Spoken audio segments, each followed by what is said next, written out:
Laudetur Jesus Christus, loué soit Jésus-Christ. Nous sommes le 21 mai 2024, lundi de Pentecôte. Amis auditeurs de Verbum Média, recevez tous nos vœux de Pentecôte. Unissons-nous dans la prière à l'Esprit Saint pour que ce dernier nous enseigne tout ce que Jésus nous a annoncé dans sa prédication. Depuis que le cardinal Robert Sarah a délivré son message de Yaoundé adressé aux évêques du Cameroun et d'Afrique, des voix s'élèvent qui proposent aux Africains de confession catholique de faire un schisme dans l'Église, c'est-à-dire se couper le lien avec le siège apostolique de Rome, question de construire leur propre Église africaine.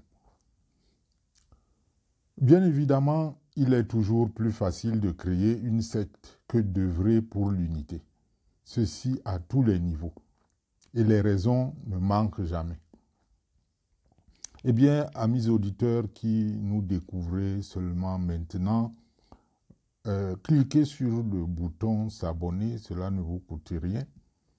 Et vous qui nous connaissez déjà, ou vous qui pouvez aimer ce que nous partageons ici, n'oubliez pas, vous aussi, de partager ce podcast à vos relations et dans vos forats les plus divers. La vision politique de la religion est tout à fait inhérente aux faits religieux. Mais tous ne l'avouent pas toujours. En effet, rares sont les cas où un schisme naît de la sincère recherche de la vérité. Il y a presque toujours, principalement des raisons politiques, économiques ou sociales. Je ne veux pas blesser quelque église ou confession que ce soit, mais la réalité, parfois, c'est que le schisme naît carrément de sordides intérêts inavoués. Il y a des auteurs qui se sont efforcés d'énumérer les bienfaits du schisme de Luther et de ses autres compagnons, ce qui a donné naissance au protestantisme. Mais ceux-là n'ont pas eu le courage de lister aussi les dégâts causés par ce schisme jusqu'au XXIe siècle où nous nous situons, à l'exemple des guerres fratricides, des génocides, dont personne n'aime parler dans le milieu religieux. Ça aurait été pourtant une objectivité préalable à tout juste discernement.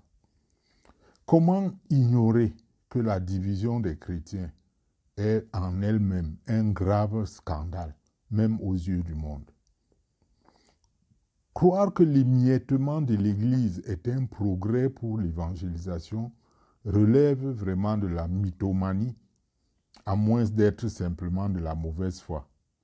Comment peut-on imaginer que l'Église est meilleure et plus efficace quand elle désobéit à Jésus-Christ et va à l'encontre de son commandement?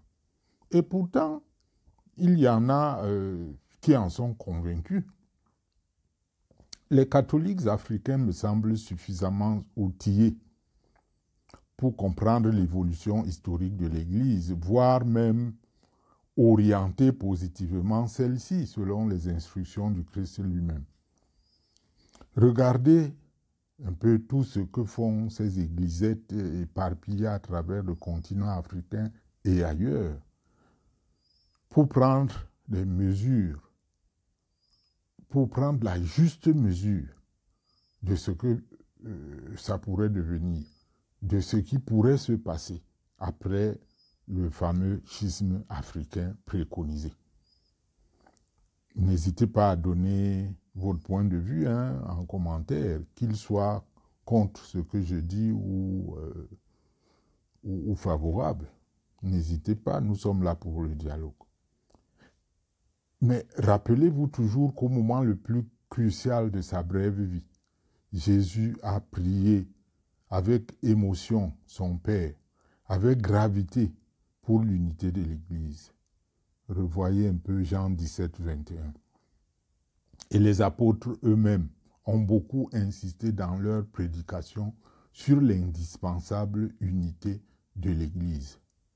Saint Paul aurait pu créer sa propre secte, mais lisez Éphésiens 4, verset 1 et suivant, particulièrement le verset 3. Négliger cette exigence est une désobéissance ferme et claire à la parole de Dieu et aux commandements apostoliques. Les divergences existent et existeront. Elles ont existé entre Pierre et Paul, mais ne les ont pas poussés chacun d'eux à fonder son Église. Le dialogue apostolique nous a légué les conciles, les synodes, les chapitres et autres instances de dialogue du genre. Relisez par exemple Acte 15, qui est très riche, n'est-ce pas, dans cette perspective.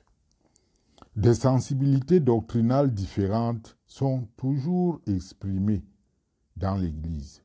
Ce n'est pas une nouveauté.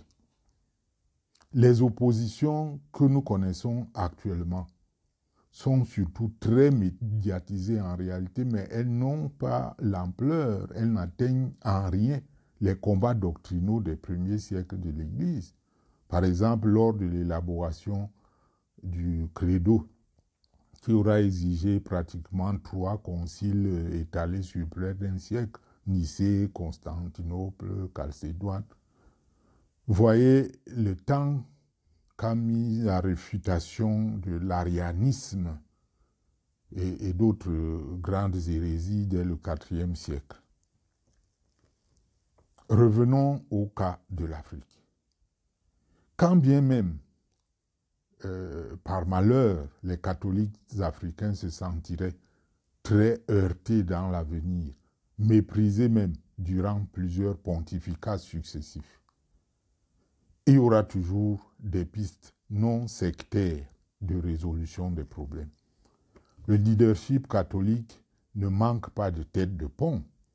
Les cardinaux tels que Robert Sarah que nous venons de citer, Peter Turkson, Fridolin Ambongo Besungu, Dieudonné Nzapalainga, j'en passe, sont suffisamment équipés pour penser l'Église universelle avec les évêques du monde entier. Eh bien, nous explorerons dans un prochain podcast une des pistes dont avait déjà parlé le théologien Joseph Ratzinger dans les années après le Concile Vatican II. C'est la piste d'un patriarcat africain. Nous verrons de près de quoi il s'agit. Merci pour votre écoute et vos réactions. Loué soit Jésus-Christ.